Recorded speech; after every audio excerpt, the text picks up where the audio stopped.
구약 성경 사무엘상 1장 1절에서부터 8절까지의 말씀입니다.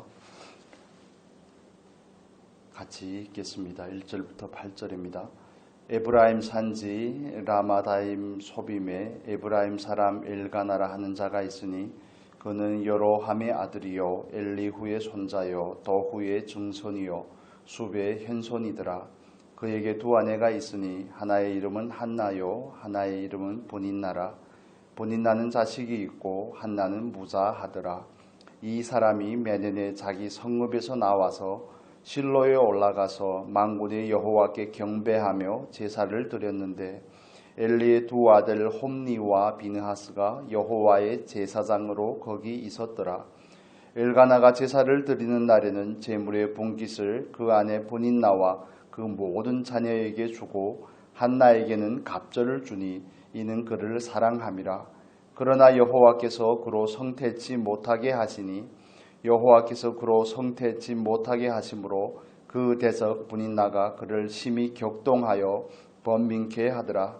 매년 한나가 여호와의 집에 올라갈 때마다 남편이 그같이 하매 분인나가 그를 격동시키므로 그가 울고 먹지 아니하니 그 남편 엘가나가 그에게 이르되 한나여 어찌하여 울며 어찌하여 먹지 아니하며 어찌하여 그대의 마음이 슬프뇨 내가 그대에게 10 아들보다 낫지 아니하뇨. 아멘. 오늘부터는 새벽 시간에 사무엘상의 말씀을 적용적인 관점으로 살펴보려고 합니다. 구약에는 굵직굵직한 사건들이 여러 가지가 있습니다. 우리가 보통 천지창조의 사건, 노아 홍수, 또 하나님께서 아브라함을 부르시고 또 출애굽의 사건, 또 가나안 정복, 그리고 바벨론 포로, 다시 회귀, 이런 여러 가지 사건들이 있지만 우리가 오늘부터 살펴볼 사무엘상은 그 중간에서 왕정 시대를 여는 중요한 그 길목에 있습니다. 하나님께서 모세를 통하여서 이스라엘 백성을 애굽에서 인도하여 내셔서 광야를 걸쳐서 또 여호수아의 인도를 따라서 가나안 땅에 들어가 그 땅을 정복하고 사사기라는 그 암흑된 시간들이 있습니다. 거의 한 350년이라는 시간인데 사무엘상은 사사기의 마지막의 그 시대와 연결이 되어 있습니다. 우리가 보통 마지막 사사라고도 부르는 사무엘이 등장을 하는 내용이 사무엘상의 내용이죠. 사무엘상에는 중요한 사람이 세 사람이 있습니다. 사무엘과 또 사울과 다윗이 그렇습니다. 사무엘상은 사사시대에서 왕정시대로 이어는 그 길목에 가운데 이렇게 샌드위치처럼 끼어 있는데 우리가 사무엘상을 통하여서 하나님께서 역사 가운데서 어떻게 일하여 오셨는지에 대해서 또 구체적인 인생들의 삶에 어떻게 개입하셔서 하나님의 뜻을 이루어 가고 계시는지에 대해서 살펴보려고 합니다. 먼저 사무엘상의 이야기에 앞서 이 배경을 우리가 좀 살펴보면 좋겠습니다. 사사기 21장 25절의 말씀입니다. 너무나 익숙하고 잘 아시는 말씀이죠. 사사기 21장 25절의 말씀에 이렇게 표현을 합니다. 그때에 이스라엘의 왕이 없으므로 사람이 각각 그 소견에 옳은 대로 행하였더라. 사사기에서는 이 말씀을 3번이나 강조를 합니다. 이 표현까지 하면 4번이죠.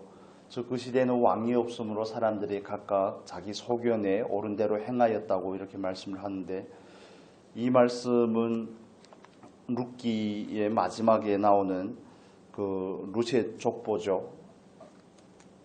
베레스의 족보부터 시작하는 그 족보의 마지막에 다윗이 등장함으로 인해서 이스라엘 백성들에게는 절대적인 왕이 필요함을 우리에게 암시해 주고 있습니다. 물론 이스라엘 백성에게 1차적인 왕은 하나님이시죠. 그러나 또 이런 혼란한 이 시국 가운데 하나님께서 장차 왕을 보내셔서 하나님의 나라를 온전히 세울 것을 암시해 주는 그 배경이 있습니다. 그래서 사무엘상은 바로 다윗이 등장을 하는 것이 아니라 다윗 전에 마지막 사사인 사무엘이 등장하는 사건으로 시작을 합니다. 1장 사무엘상 1장 1절의 족보를 따라서 보면 이 족보가 역대상 6장의 족보와도 겹치는데 엘가나는 사무엘의 아버지죠. 사무엘은 레위인인 걸로 보입니다. 엘가나는 고핫 족속의 후손으로 역대상 6장에는 그렇게 소개하고 있습니다. 사무엘상의 배경은 우리가 방금 말씀을 찾아봤던 것처럼 왕이 없는 시대, 혼란한 시대 가운데 있습니다. 그럼에도 불구하고 우리 3절의 말씀 같이 읽을까요? 3절, 사무엘상 1장 3절입니다. 이 사람이 매년에 자기 성읍에서 나와서 실로에 올라가서 만군의 여호와께 경배하며 제사를 드렸는데 엘리의 두 아들 홈니와 비느하스가 여호와의 제사장으로 거기 있었더라. 이렇게 표현을 합니다. 이 사람은 엘가나를 말하죠. 엘가나는 레위인으로서 매년 3번씩 성전에 올라가서 절기마다 3번의 절기를 지킨 것을 여기서 말해주고 있습니다. 그러면서 마지막에 엘리의 두 아들 홈니와 비느하스를 언급하는 이유는 홈니와 비느하스가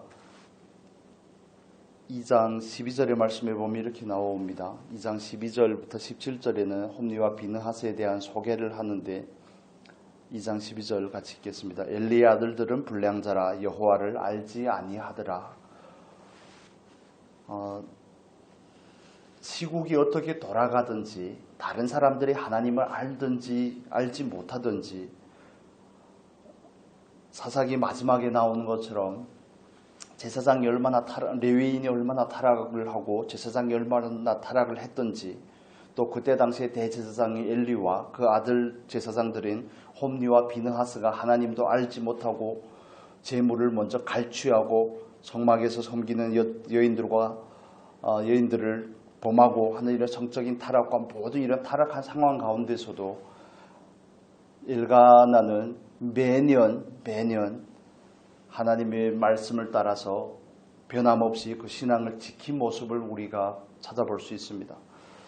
우리가 살아가는 시대는 점점 악하게 흘러가면 흘러갔지 더 이상 좋아지지는 않습니다. 상황이 어떻게 바뀌든지 저와 여러분은 하나님 앞에서 우리의 신앙을 먼저 지키실 수 있기를 바랍니다. 만군의 여호와를 경배하며 제사드렸는데 여기서 만군의 여호와라는 표현은 모든 것을 세상 만물을 만드시고 창조하시고 다스리시는 통치하시는 그 하나님을 표현을 할 때 만군의 여호와라고 이렇게 표현을 하죠. 시국을 봐도 또 엘리라는 대제사장을 봐도 그 두 아들 홈니와 비느하스를 봐도 하나님을 섬기는 사람들이 저래도 될까 싶고 또 하나님의 택함을 받은 이스라엘 백성들이 이렇게 타락해도 될까 싶은 그런 시국 가운데서도 엘가나는 하나님 앞에서 그 신앙을 분명히 지켰음을 우리가 볼 수 있습니다. 우리는 하나님을 바라보며 가는 사람들임을 믿습니다. 상황을 바라보는 것이 아니라 다른 그 누구 때문에 신앙 생활을 할 수 있다든지 혹은 할 수 없다든지 하는 그런 변명이 저희들에게 있어서는 안 될 것입니다. 누가 아무리 타락하고 누가 아무리 하나님을 알지 못하고 그렇다고 할지라도 우리는 하나님 앞에서 모든 것을 다스리시고 주장하시고 통치하시는 그 하나님을 예배하며 하나님 앞에 경배하는 삶으로 나아갈 수 있기를 바랍니다. 이것이 그리스도인이 하나님 앞에서 지켜야 될 가장 소중한 덕목인 줄로 믿습니다. 매년 변함없이 그런 혼란한 시대 가운데서 신앙을 지켰던 그 엘가나를 통해서 하나님께서 그 가정에 사무엘이라는 위대한 선지자를 보내게 되는 것입니다. 그런데 엘가나는 두 아내가 있었죠. 한나는 전처로 보이고 분이나는 후처로 이렇게 보입니다. 물론 그때 그 도덕적인 상황 가운데서 일부 일처제가 맞는 것이지만 그러나 그때는 하나님이 어느 정도 용인해 준 게 아닌가 하는 그런 성경의 구절들도 찾아볼 수 있습니다. 중요한 것은 한나가 하나님께서 한나로 하여금 자녀를 출산하지 못하게 하고 하나님께서 한나의 태를 닫으셨는데 하나님께서 한나의 태를 닫음으로 인해서 한나가 분인나에게 핍박을 받았다는 사실입니다. 때로는 우리가 당하는 이런 어려운 상황들이 우리로 하여금 하나님 앞에 더 가까이 가게 하는 그런 계기가 되는 줄로 믿습니다. 매년 한나가 여호와의 집에 올라갈 때마다 분인나가 그를 격동케 했다고 표현을 합니다. 남편이 사랑해도 만족할 수 없는 한나는 하나님의 사랑을 받고 싶은 사람입니다. 우리도 값싼 사람의 위로나 사람의 사랑을 넘어서서 하나님 앞에 하나님께서 주시는 그 사랑과 축복을 사모할 수 있기를 바랍니다. 사람이 주시는 사랑이 귀하지 않다는 게 아닙니다. 그 위로가 값이 없다는 것이 아니라 정말 하나님 앞에 위로받고 하나님 앞에 복받는 사람으로 채워질 수 있는 저와 여러분이 될 수 있기를 바랍니다. 그래서 아무리 엘가나가 내가 그대에게 10 아들보다 낫지 아니하냐, 화목제물을 드리고 나서 그 제물을 2배나 주고 해도 한나의 마음이 전혀 위로가 되지 않습니다. 왜냐하면 한나는 하나님 앞에 자기의 그 억울함을 씻음을 받고 싶기 때문에 그렇습니다.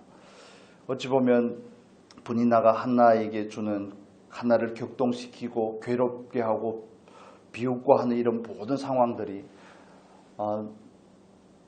당신은 하나님께 저주를 받은 사람입니다 하는 이런 모든 비아냥들이 한나로 하여금 하나님 앞에 더 가까이 나아갈 수 있는 계기가 된 줄로 믿습니다. 그래서 때로는 우리가 상황을 볼 때 예배도 잘 드리고 하나님 앞에 나와서 하나님을 예배하는 일에도 게으르지 않고 모든 신앙생활에 열심을 내지만 우리들의 기도가 때로는 외면을 당하고 삶의 상황들이 내가 원하는 대로 흘러가지 않을 때 우리는 마음에 많은 갈등을 가지게 됩니다. 왜냐하면 하나님께서 왜 하나님을 사랑하고자 하는 사람들에게 이렇게 현실적인 어려움들을 주는가 하는 그런 부분에서 그렇습니다. 한나도 분명히 하나님 앞에 마음을 토설하고 하나님을 신앙하는 사람으로 보이는데 한나에게만 이런 괴로움이 있습니다. 또 그와 반면에 분인나는 사람을 사랑하지 않는 것으로 보아서 그는 하나님을 잘 알지 못하는 사람인 것 같습니다. 비록 엘가나의 아내인 것은 마찬가지지만 그러나 이런 부분에 있어서 우리가 알 수 없는 상황 가운데서 하나님이 우리를 두셨다면, 그 상황이 우리를 힘들게 하고 우리를 어렵게 한다면 그것은 하나님께서 우리를 향한 부르심이라는 사실을 우리가 믿으실 수 있기를 바랍니다. 이 사실에 대해서는 우리는 너무 잘 알기 때문에 때로는 또 홀시할 수가 있는 부분입니다. 그래서 말씀을 정리해 보면 상황과 사람들의 신앙에 따라서 우리들의 신앙이 좌우되지 않으시기를 바랍니다. 우리는 상황을 바라보며 사는 사람이 아니라 또 주변에 다른 사람의 시선을 바라보는 것이 아니라 우리는 하나님을 바라보며 사는 사람인 줄로 믿습니다. 그래서 지금은 얼마나 타락했느니, 아니면 지금 이 시대가 어떠니, 가치관이 어떠니, 다른 사람들의 신앙이 어떠니, 그런데 우리의 초점이 있는 것이 아닙니다. 우리는 오롯이 매년마다 만군의 여호와를 경배하던 엘가나와 또 한나의 그 모습을 보면서 우리는 하나님 앞에 예배하는 삶을 살아갈 수 있기를 바랍니다. 상황이 어둡고 암담하지만 하나님께서 다스리고 계신다는 사실을 분명히 믿으시기를 바랍니다. 그리고 우리는 사람의 위로와 동정을 받으려고 하는 것이 아니라 하나님 앞에 인정을 받고자 하는 그런 믿음의 자세를 가지시기를 예수님의 이름으로 축복합니다. 기도하겠습니다. 거룩하신 아버지, 믿음의 가정에서 믿음의 자녀들의 태어남을 우리가 믿습니다. 아버지, 우리가 하나님 앞에서 먼저 신실하게 세워진 엘가나와 한나와 같은 모습으로 세워질 수 있도록 은혜를 더하시고, 또 이스라엘 역사 가운데 가장 놀라운 일을 해냈던 그 사무엘이 그 가정을 통해 왔다는 것은 결코 우연이 아닐 것입니다.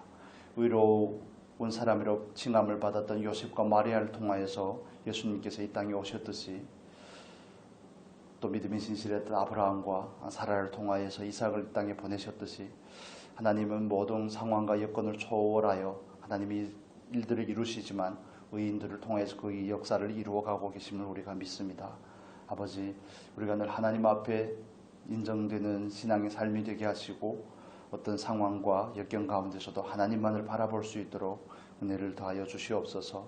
때로는 우리가 당하는 외로움과 괴로움과 슬픔과 아픔과 이해되지 않음과 모든 그런 번민들이 하나님 앞에 더 가까이 나아갈 수 있는 그런 계기가 되게 하여 주시옵소서.